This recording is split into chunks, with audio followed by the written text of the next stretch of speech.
What is time? A ticking clock? A river flowing forward, or just a story we tell ourselves? What if I told you that some of the most advanced ancient civilizations, the Egyptians, the Greeks, the Buddhists, all saw time very differently than we do today? Some believed it was a circle. Others, a straight line, and some thought time was an illusion altogether. Let's explore how these ideas shaped their philosophies, their art, and the monuments they left behind. To the ancient Egyptians, time was not a line, it was a loop. They believed in eternal cycles.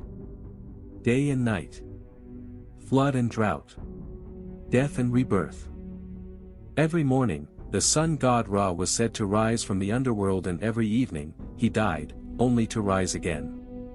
Their calendar was based on the Nile's flooding cycle, not on progress, but on return. Even their pyramids were built as eternal gateways, reflecting their belief that time always circles back. The ancient Greeks brought a different idea. They saw time as a line, a path from beginning to end. For them, history wasn't about cycles. It was about heroes, rise and fall. Progress. The philosopher Heraclitus said, "You cannot step into the same river twice. Because everything flows, and nothing stays." To the Greeks, time was movement forward. Their sundials weren't just tools, they were symbols of life passing. This idea gave birth to the Western notion of linear progress, that we are moving towards something greater. But are we? Then came a completely different idea. In Buddhism, time is Maya, an illusion. The past? A memory. The future? A thought. The only reality is this moment, now. Enlightenment comes when you escape time, when you realize you were never moving through it at all. They believe that time is like art that disappears once it is complete. So who was right?